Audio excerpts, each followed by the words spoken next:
Bonsoir, nous sommes le mercredi 14 septembre. Vous regardez le 7-8, le journal. Merci de nous retrouver pour cette nouvelle édition. On commence tout de suite avec le sommaire.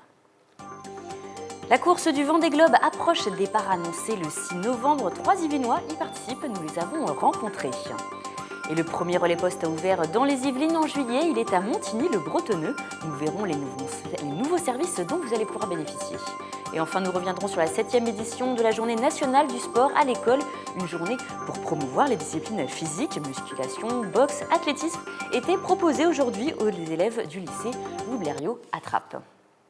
Et on ouvre ce journal avec le Vendée Globe. La conférence de presse officielle de l'édition 2016 s'est tenue aujourd'hui à Paris, au Palais Brognard, dans la salle 3 skippers originaires des Yvelines, Tanguy Delamotte, Éric Bellion et Louis Burton. Les sportifs prendront le départ de ce tour du monde à la voile sans escale et sans assistance le 6 novembre prochain. Michael Elmidero les a rencontrés, il vous en dit plus. Tanguy Delamotte, Louis Burton, Éric Bellion, ces 3 Yvelinois participeront à la 8e édition du Vendée Globe. Les skippers s'élanceront des Sables d'Olonne le 6 novembre prochain pour ce tour du monde en solitaire et sans escale. Jamais autant d'Yvelinois n'avaient participé à la compétition. La mer n'a pas de frontières et on n'a pas besoin d'être né près de la mer pour rêver à la mer. Moi, quand j'étais petit à Versailles, j'étais sous la couette avec mes bouquins de mer, je rêvais de mer et j'ai découvert la mer à l'adolescence et depuis j'ai pas lâché. Et je crois qu'on est beaucoup, dans mon cas, je ne suis pas du tout un cas isolé, il y a beaucoup d'Yvelinois qui pensent à la mer, qui rêvent de la mer. Les 3 Yvelinois ont des objectifs et une expérience différente sur l'épreuve. Tanguy Delamotte participera pour la 2e fois à la compétition. En 2013, le Versaillais avait terminé à la 10e place. Premier objectif, ça c'est une évidence, c'est de réussir à boucler ce challenge de refaire le tour du monde. Le deuxième objectif, c'est mon objectif sportif, on va dire, donc d'essayer de faire le tour du monde le plus vite possible. Et avec ce bateau-là, ça serait de faire le tour du monde en 80 jours, donc c'est un objectif aussi assez symbolique. Éric Bellion sera novice sur cette course mythique. Après sa 7e place sur la Transat Jacques Vabre en 2015, le Versaillais s'attaque à ce tour du monde pour la première fois. C'est vraiment à l'arrivée, me regarder dans la glace et de me dire t'as bien assuré, t'as fait une belle course, t'as donné tout ce que t'avais, t'es allé au bout de toi-même, t'es allé là où tu pensais pas aller et t'as rendu les gens heureux et t'as porté ton message le plus loin possible. Louis Burton, de son côté, tentera cette fois-ci de terminer la course après avoir abandonné en 2012. Il y a à peu près 50% de la flotte qui abandonne chaque édition, c'est un peu la statistique. Ce qui prouve qu'il peut vraiment se passer plein de trucs. Les moyens modernes ne permettent pas de limiter cette case, d'empêcher les abandons. J'ai pas pu terminer la dernière fois, donc j'espère bien que cette fois-ci ça pourra le faire et que la malchance sera ailleurs. Les skippers yvelinois succéderont peut-être à François Gabard, vainqueur de l'épreuve en 2013 en 78 jours, record du Vendée Globe.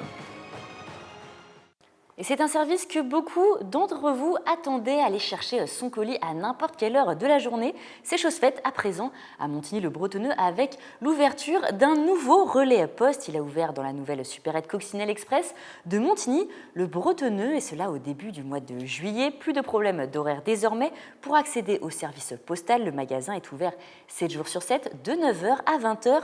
Plus de détails dans ce reportage signé Corinne Fallin. Récupérer ses recommandés, poster des colis ou encore affranchir ses courriers tous les jours de 9h à 20h, c'est désormais possible. Début juillet, le nouveau Coccinelle Express de Montigny-le-Bretonneux a ouvert un relais poste dans l'enceinte de son magasin. L'avantage, les gens ils viennent ici, c'est ouvert 7 sur 7, ils peuvent faire toutes les opérations qu'ils font à la poste 7 sur 7 pendant les horaires d'ouverture du magasin. Pour accomplir ces nouvelles tâches, les employés du supermarché ont suivi une formation pour apprendre à gérer les services postaux. Une initiative née peu de temps après la fermeture du bureau de poste du quartier du Plan de Trou. Pour les habitants du quartier, ce point poste représente un véritable gain de temps.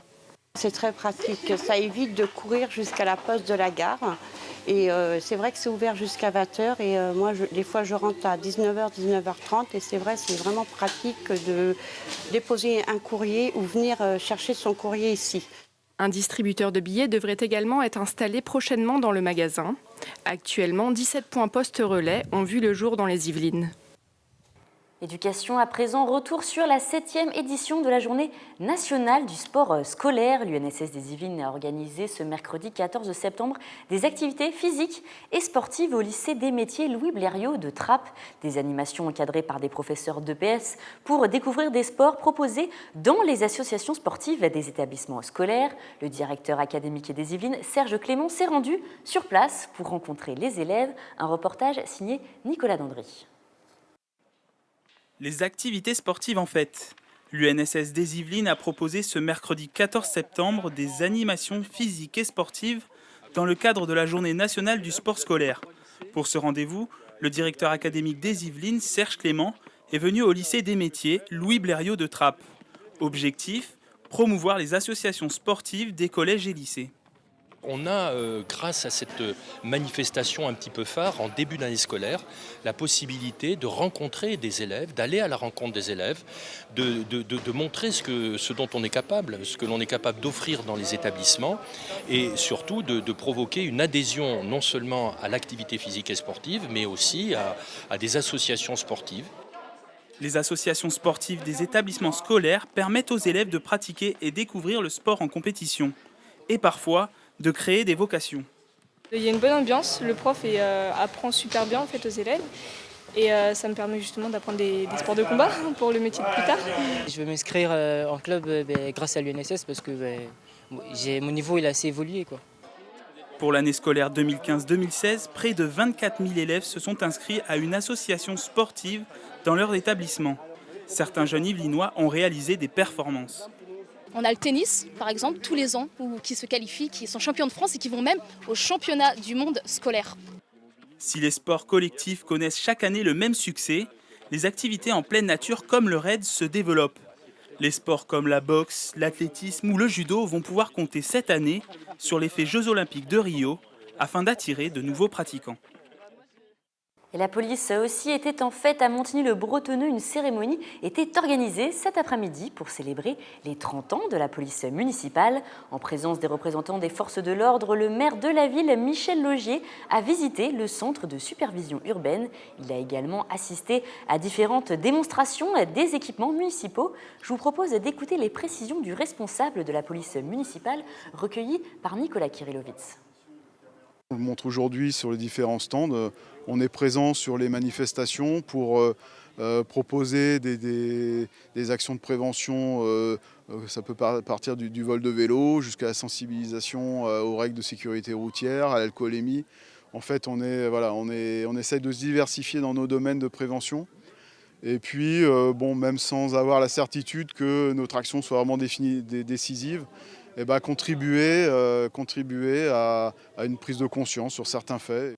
Et c'est le rendez-vous sportif du moment. Les 15e Jeux paralympiques sont organisés à Rio, au Brésil, et ce jusqu'à ce dimanche. 126 sportifs français participent à la compétition, dont un Yvelinois, Louis Radius, originaire du Vésinet. Il a remporté la médaille d'argent sur 1500 mètres, la médaille de bronze, pardon. Cette année, 14 chaînes de télévision ont acheté les droits pour la diffusion des épreuves et plus d'1 million de billets ont été vendus. Un engouement sans précédent qui ravit les sportifs handisport dans les Yvelines.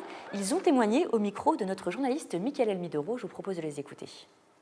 C'est sur la lignée de Londres en fait, il y a du monde dans les stades, les gens semblent y prendre plaisir, les athlètes sont top et on espère qu'ils vont ramener encore plus de médailles. Je pense que c'est une réussite, ouais. Je ne sais pas si je suis le mieux placé pour le dire, mais je pense que c'est une réussite. D'accord, et pourquoi vous dites ça ? Parce qu'on en parle, je trouve qu'on en parle beaucoup. Alors on parle un peu trop, comme toujours, uniquement des médailles françaises, mais on en parle quand même beaucoup et donc ça c'est bien. Et un mot de football, le tirage au sort de la Coupe de France s'est tenu ce mardi soir au siège de la Ligue de Paris. Le hasard n'a pas été favorable aux Yvelinois. Guyancourt, qui évolue en excellence, sera opposé à Drancy, une équipe de CFA, c'est 5 divisions au-dessus des Saint-Quentinois. De son côté, Versailles affrontera Saint-Maur, club de CFA actuellement premier de sa poule. Trappes recevra le CA de Paris à domicile et Vélizy jouera sur sa pelouse contre Champigny, un club du Val-de-Marne. Enfin, le meilleur club yvelinois de la saison précédente, Mantes se déplacera sur le terrain de la Salesienne de Paris. Le 4e tour se disputera le samedi 24 et le dimanche 25 septembre. Et pour finir, cette information, 50 ans en Yvelines, sous les feux des projecteurs, l'agglomération est un lieu de tournage. Pendant 2 jours, les équipes et comédiens de la série télé Fais pas ci, fais pas ça ont tourné les 2 derniers épisodes de la saison 9. C'est la dernière saison de la série diffusée sur France 2 depuis 2007. Vous l'ignorez peut-être, mais l'un des acteurs, Lilian Dugois, est lui-même saint-quentinois. Les équipes ont tourné à l'intérieur de la librairie du pavé du Canal à Montigny-le-Bretonneux. On écoute tout de suite Laurent Garin, le gérant de la librairie.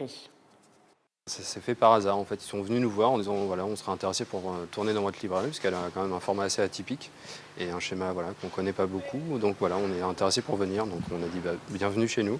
Donc on a ouvert la librairie durant 2 jours au tournage. Donc on a bloqué toute une partie de la librairie et ils étaient une 50aine de personnes, entre la technique, les acteurs, les figurants. De la voir apparaître justement dans des séries qui ont diffusion nationale, c'est une très très bonne chose pour nous, quoi. Pour l'image, c'est une très bonne chose.